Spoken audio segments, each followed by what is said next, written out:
क्या होती है अघोर क्रिया? अघोरी क्रिया जो होती है 3 तरह की साधना होती है। अगर आपके पूर्वज नाराज हैं तो आप भगवान का कथा करा लो, हवन करा लो। भगवान आ भी गए आपकी तपस्या से तो पूर्वज गेट पर खड़े होकर हो जाए, आप जाइए प्रभु हम इनकी रक्षा करना। वो भगवान कि सिर्फ गया जी में ही पिंडदान करने से पितृदोष खत्म होता है, तो ये इन बातों में क्या अंतर है?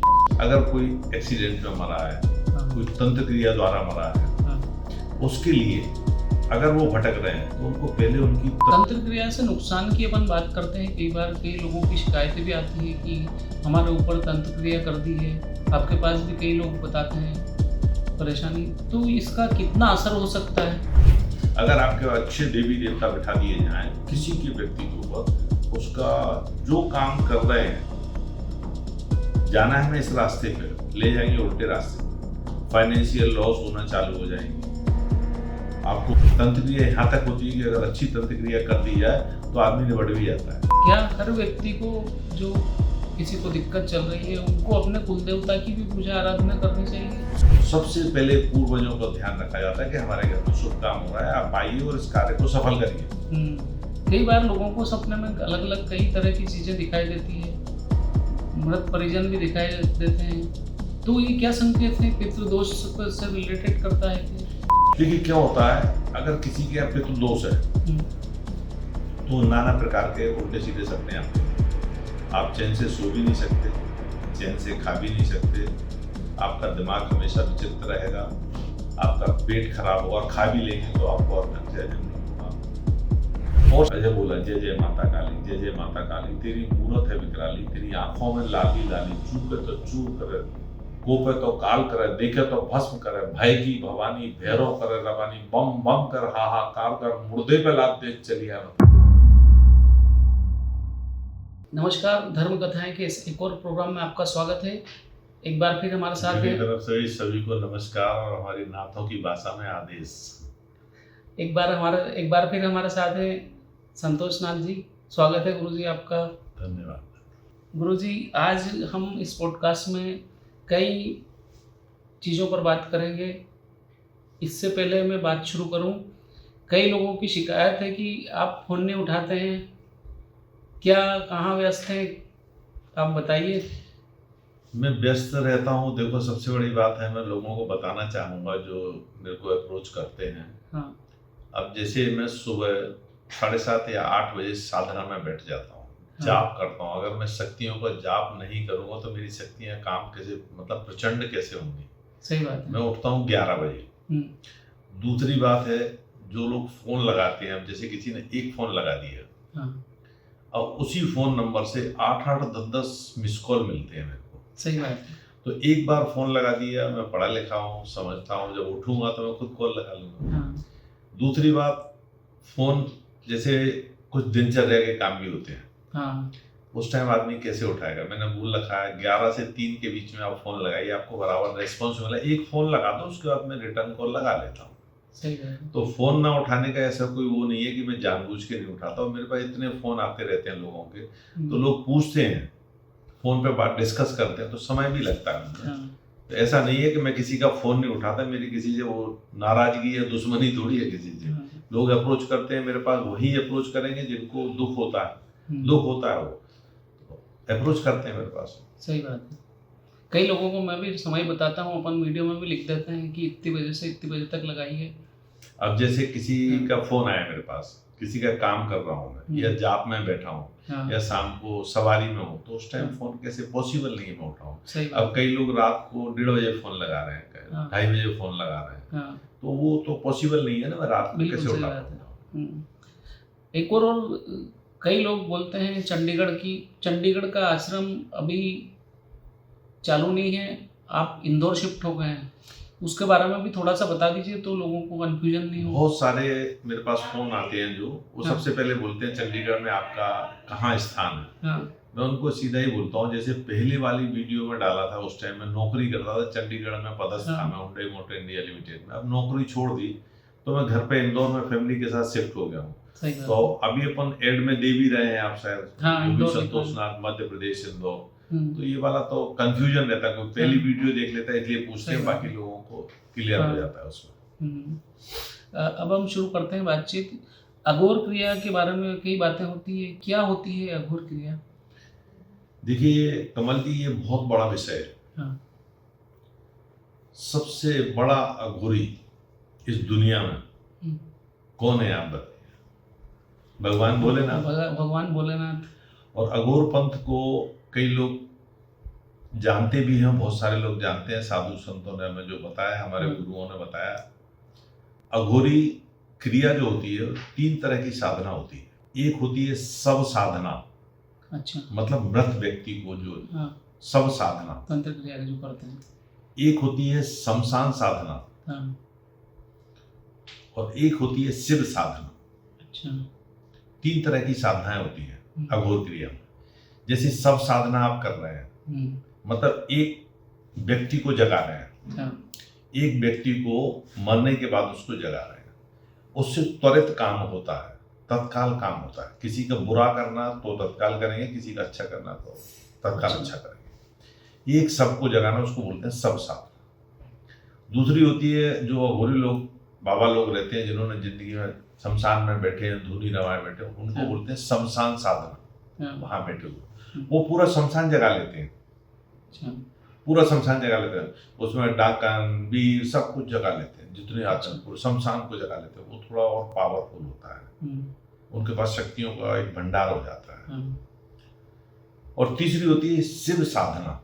अच्छा, अगर भगवान को, शिव को प्रसन्न कर लिया, तो आपने देखा होगा रावण ने भी प्रसन्न किया था, कुंभकर्ण ने भी, राक्षस थे वो, राक्षस जाति, राक्षस प्रजाति, उन्होंने प्रसन्न करा तो उनको वरदान भी मिला। उसके बाद उनको घमंड चढ़ा। शिव साधना सबसे मजबूत साधना, सबसे बड़ी साधना, मजबूत वही मानी जाती है। और शिव का वास हर शमशान में, शिव जी की मूर्ति बनी रहती है, उनके अंदर ही महाकाल है। तो ये अघोरी क्रिया में 3 तरह की साधना होती है, और शिव साधना जिसने कर ली शायद ही कोई पराजित कर पाया। सभी शक्तियां रहती हैं, शिव के आगे कौन टिकता है? सबसे बड़े अघोरी है, और जहां उन्होंने तीसरा नेत्र खोला वहां तांडव हो जाता है।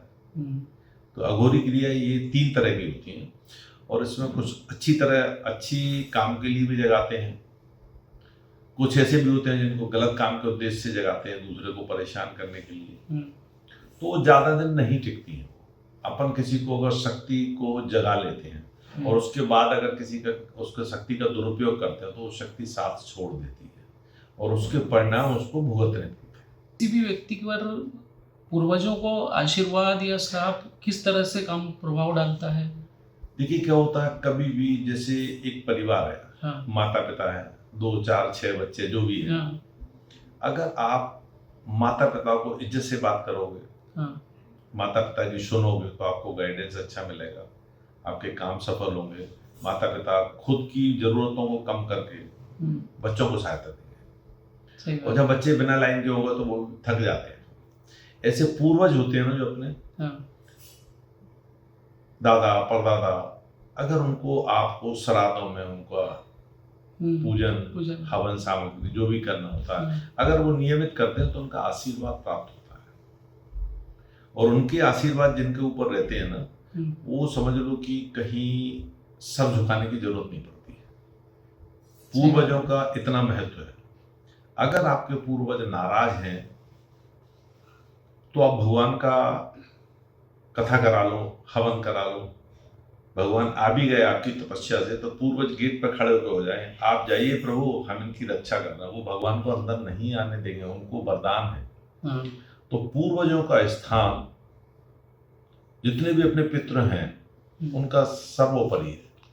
जैसे सारी विद्याओं में गुरु का स्थान सबसे पहले होता है। कोई भी मंत्र पढ़ोगे आप तो सबसे पहले गुरु का आह्वान करना पड़ता है। सही बात है। ऐसे पूर्वज होते हैं, तो पूर्वजों को सबसे पहले मनाना चाहिए।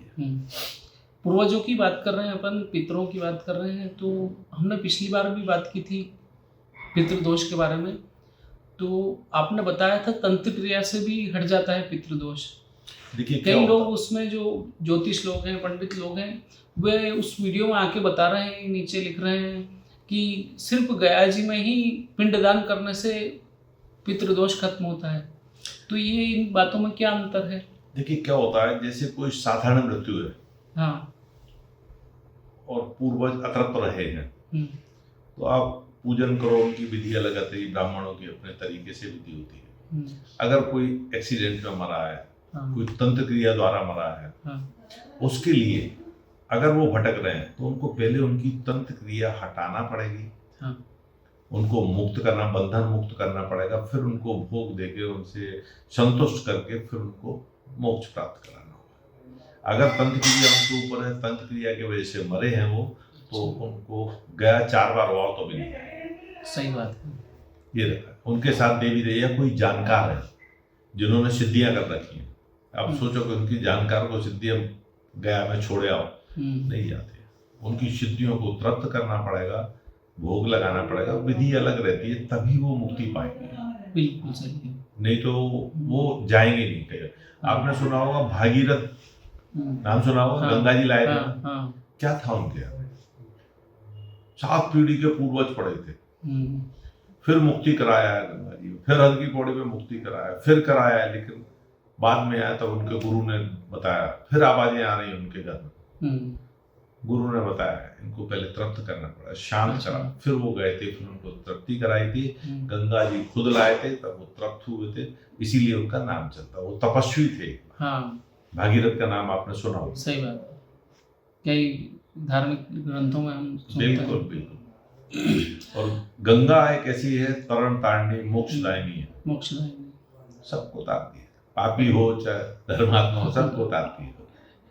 कई बार कई लोगों के घरों में समस्याएं आती है, बार बार पूजा कराने, शांति कराने, हवन कराने के बाद भी उनकी परेशानियां खत्म नहीं होती है। तो क्या क्या कारण हो सकते हैं, उनके उपाय क्या क्या हो सकते हैं? ऐसा नहीं है कि अगर अपन पूजा करा और उनको आराम में पड़े, ऐसा नहीं है। अगर जैसे कुछ देख के बताया है, पितृदोष है, उसकी पूजा अलग होती है, किसी ने कुछ कर रखा है, पूजा अलग होती है। अब क्या होता है, मेरे पास भी कई केस ऐसे आ चुके हैं, आज पूजा कराई, अब आपकी शक्तियां जैसे हटाई मैंने, समझ लो आप ही बैठे, आपकी शक्तियां हटाई बाबा ने, और गोरखनाथ ने सारी शक्तियों को लेके अलग कर दिया। अब उसके बाद में अगर उन्होंने आपको 10 साल से दबोच रखा है, शरीर में खून ही नहीं बचा है, बीमारियां भी हो गई हैं, तो शक्तियां हटने के बाद में जब प्रभाव हटता है तो और वीकनेस आती है, उसके लिए आपको ट्रीटमेंट कराना जरूरी है। बॉडी को रिकवर करने के लिए ट्रीटमेंट कराना जरूरी है। तो ऐसा नहीं होता पूजा करने के बाद में किसी को आराम नहीं पड़ता। अगर शक्तियों को प्रॉपर तरीके से निकाल दिया जाए, शांत करके खत्म कर दिया, सही तरीके से इलाज होगा तो राहत मिलेगी। बिल्कुल। अब उसके साथ में कई लोग जोड़ते हैं, मैंने पूजा कराई लेकिन मैं 4 लाख का कर्जा है, 40 लाख का कर्जा है, मेरा कर्जा तो वहीं का वहीं है महाराज। कर्जे के लिए आपको खुद को प्रयत्न करना पड़ेगा। क्या होता है आपके यहाँ, जैसे किसी ने कुछ तंत्र क्रिया कर रखी है, एक एग्जांपल देता हूँ। अपन रोड पर गाड़ी ड्राइव कर रहे हैं, कार या मोटरसाइकिल, रोड पे जा रहे हैं, स्पीड में जा रहे हैं, 60 की स्पीड में, अगर ब्रेकर छोटा आया, जंप लेके गाड़ी निकल जाए, ऊंचा ब्रेकर आया तो गाड़ी की स्पीड अपने आप कम हो जाएगी। ब्रेकर यानी जो तंत्र क्रिया आपके यहाँ कर रखी है, पितृदोष आपके यहाँ है, हमारा काम है, हमने ब्रेकर हटा दिया, ब्रेकर हटा दिया, अब आपकी गाड़ी दौड़ने लगेगी, मतलब गाड़ी चल रही है। प्रयत्न तो आपको करने पड़ेंगे। आप सोचो पूजा हो गई तो मेरा कर्जा भी उतर जाए, मेरे जो लॉस हो चुके हैं शरीर में, बीमारियां बन चुकी हैं, उनका इलाज ना कराएं, तो फिर पॉसिबिलिटी कम है। सही बात है। तंत्र क्रिया से नुकसान की अपन बात करते हैं, कई बार कई लोगों की शिकायतें भी आती है कि हमारे ऊपर तंत्र क्रिया कर दी है। आपके पास भी कई लोग बताते हैं परेशानी, तो इसका कितना असर हो सकता है? तंत्र क्रिया ऐसी होती है, चलती गाड़ी को वहीं रोक देती है। अगर आपके अच्छे देवी देवता बिठा दिए जाएं किसी के व्यक्ति के ऊपर, उसका जो काम कर रहे हैं, जाना है हमें इस रास्ते पे, ले जाएंगे उल्टे रास्ते पे, फाइनेंशियल लॉस होना चालू हो जाएंगे, आपको उन्नति नहीं मिलेगी, घर में जबरदस्ती बिना बात के लड़ाई झगड़े होंगे, बिना बात की बीमारियां घेरेंगी, ये वाले सिम्टम्स रहते हैं उनके। और तंत्र क्रिया बहुत कुछ बिगाड़ कर देती है। तंत्र क्रिया यहाँ तक होती है कि अगर अच्छी तंत्र क्रिया कर दी जाए तो आदमी निबट भी जाता है, अच्छा, परलोक सुधार जाता है, दिखवाया ना जाए तो। मैं सबसे बड़ा एग्जाम्पल हूँ। हाँ। आज मेरा लॉस हो गया, फाइनेंशियल बहुत लॉस हो गया, बहुत लॉस हुआ मेरा, लेकिन बस इनकी सबकी दया से जीवित है, अच्छा हो गया बस। तो तंत्र क्रिया बहुत गलत प्रभाव डालती है, किसी के ऊपर कर दी जाए ना तो आदमी ये समझ लो कुछ भी अगर गोली अच्छा बिठा लिया किसी के दिमाग में, पागल ही घूमेगा जिंदगी भर, अगर कोई उतारने वाला ना मिला तो।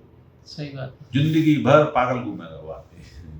आपने बताया कि आपका लॉस हो गया था और कुछ परेशानियां भी आई है, तो आपके साथ में जो किसी ने कुछ किया है उनको आपने कुछ करके सजा दी है क्या? ना, देखिए मेरा तो क्लियर है, मेरे पास तो वीडियो रिकॉर्डिंग, उस टाइम ये रिकॉर्डिंग वाले मोबाइल नहीं चलते थे, मैंने कैमरा लिया था। जिस जानकार से मेरे परिवार वालों ने करवाया था, मेरे खुद के भाई थे, अब तो मैं थे बोलता हूँ, बहनें थी, उन्होंने करवाया था, उनकी रिकॉर्डिंग मेरे पास में है, उनने तो कर लिया, मैं तो घिस घिस के 20-22 साल में ठीक हो गया, जान बचा ली, पत्नी की, बच्चों की जान बचा ली। मुझे अधिकार नहीं, मैं नहीं सोचता कि मैं उनके लिए एक नींबू भी काटूं, ये एक पूजा करूं। अगर मैंने करा तो उनमें और मेरे में अंतर क्या रह गया? सही बात है। अगर मैंने करा तो उनमें और मेरे में अंतर क्या रह गया? उसका न्याय ऊपर बैठा है ना, जो हर कण में विद्यमान है, वो अपने आप करेगा। मुझे अधिकार नहीं है कि मैं उनके लिए कुछ बोलूं, गलत बोलूं। उनने किया, अच्छा किया, मेरे को तो उससे सबक मिला। मैं जितना सीधा था ना पहले, हर चीज पे अंधी आंखों विश्वास रखता, और उससे मुझे सबक मिला है और रास्ता भी क्लियर हुआ मेरे दिमाग में कि नहीं ऐसा देखना चाहिए। तो मैं उनके लिए कभी ना गलत करता हूँ और ना करने की सोचूंगा। उनने तो कर दिया, मैं कर दूं तो आप यही बोलोगे ना उन्होंने करा, आप देखो इनके पास शक्ति है कि इनका बैंड बजा दिया, क्यों करूँगा?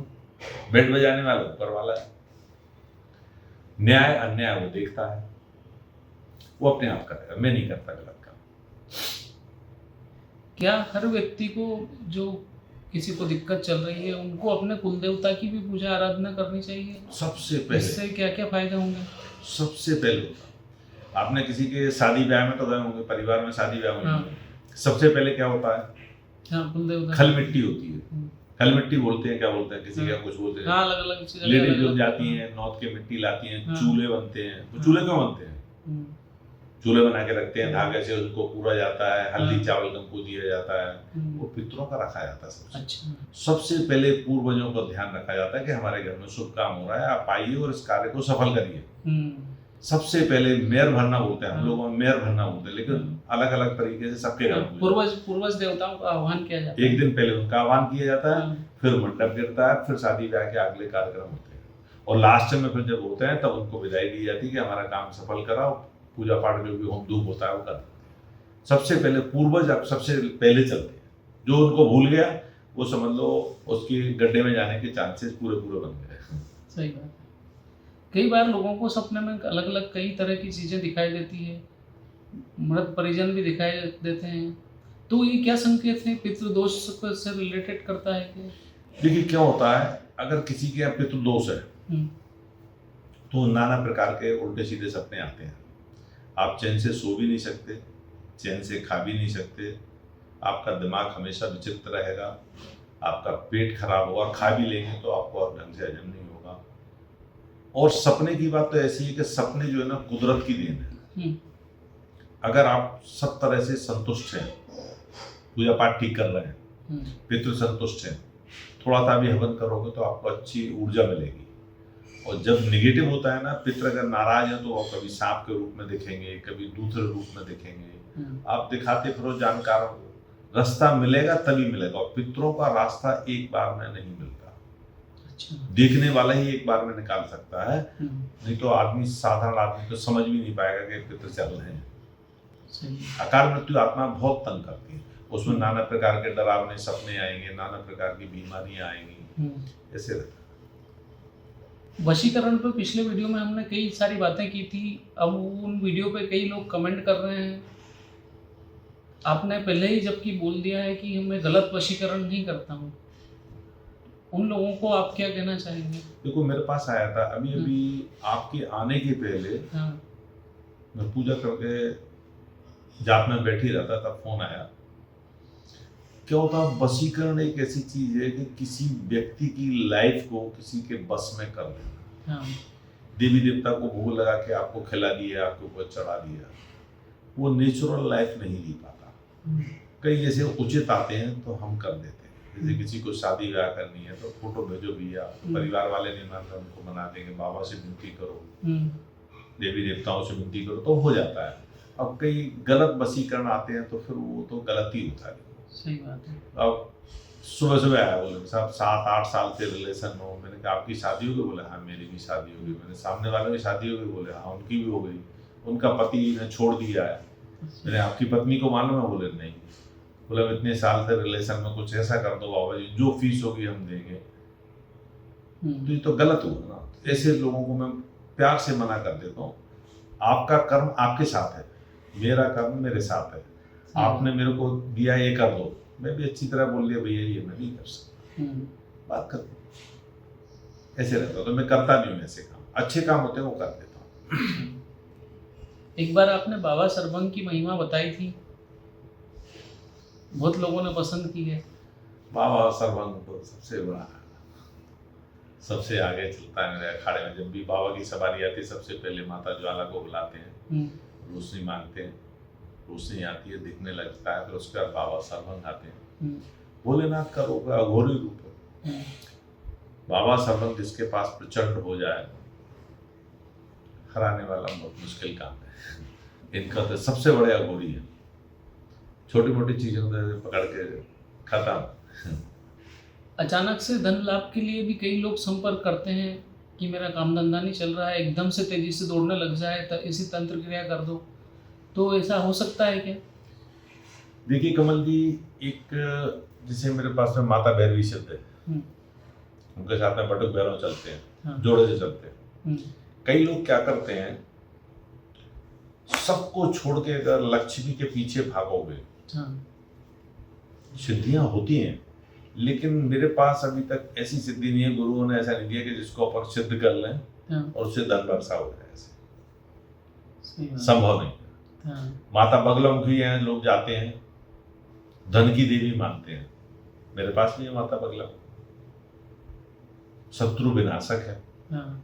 आप मंत्र सही ढंग से करोगे तो आपके शत्रु परास्त होते रहेंगे। अगर आप चाहोगे मुझे अचानक कहीं से 50 लाख मिल जाए, 50 करोड़ मिल जाए, ये पॉसिबिलिटी नहीं है।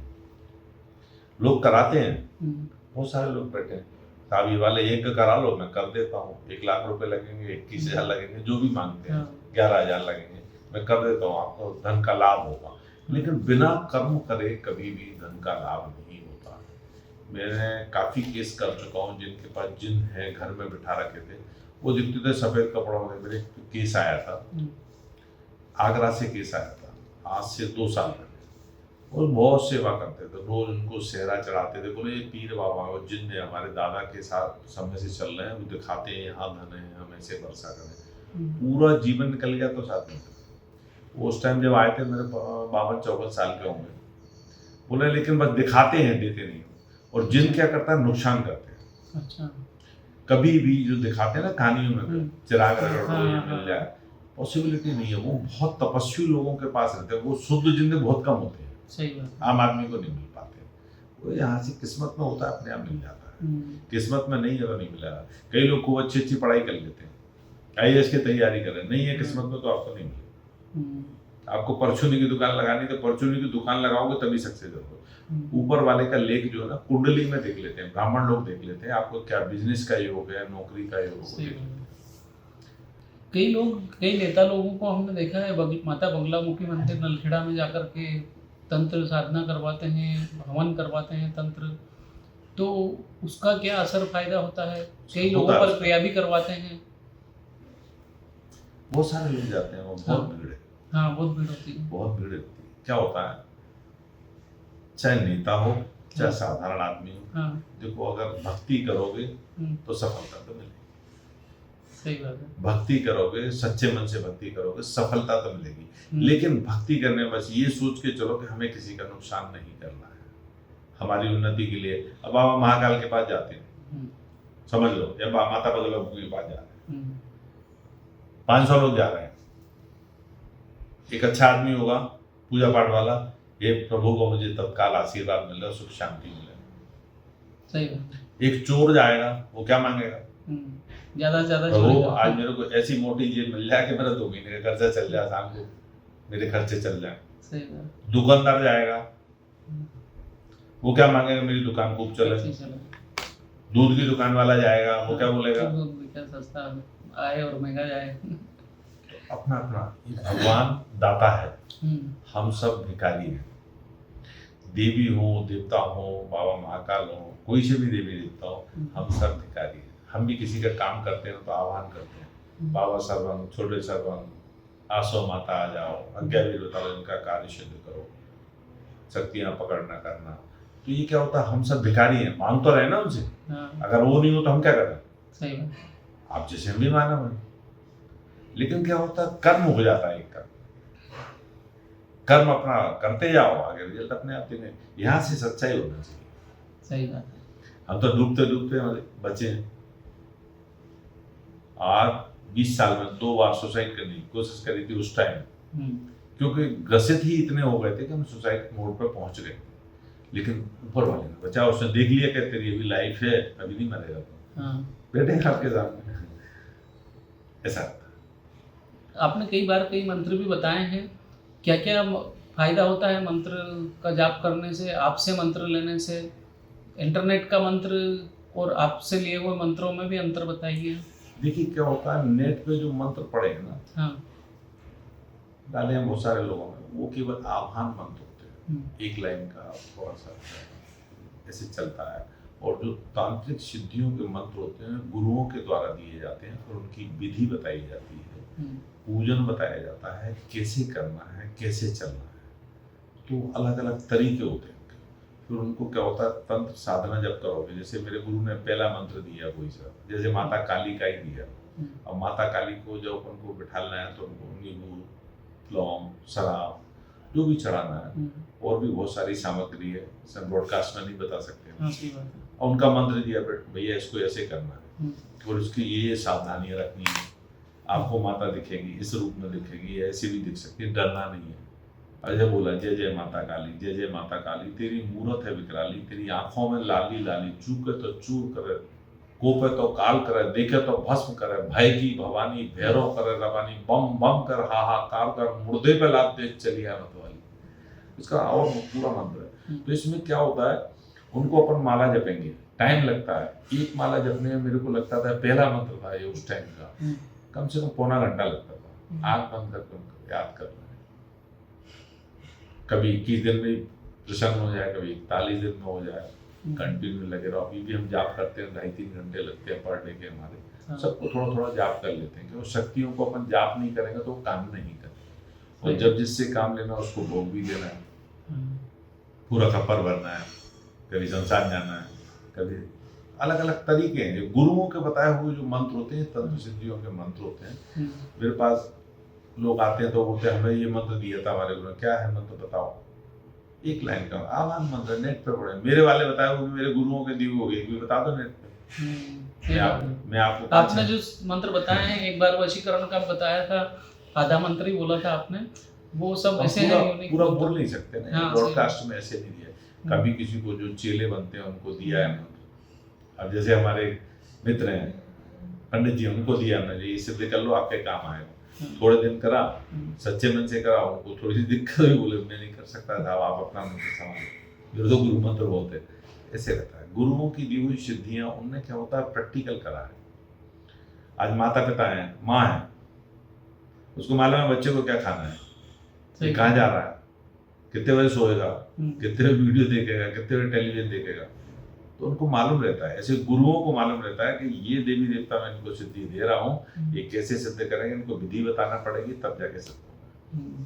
फिर उनके बाद जब दिखने लगे तो मान लो, अपने आप से आभास होने लगता है कि मेरा जब भी आपको याद करूँ, जो कार्य कहूँ करके बताना, आपको भोग भी दूंगा, गलती हो क्षमा करना, ऐसे रहता है। आपने बहुत अच्छी जानकारी दी, इस प्रोग्राम में आने के लिए धन्यवाद आपका। चल, सभी को मेरा नमस्कार।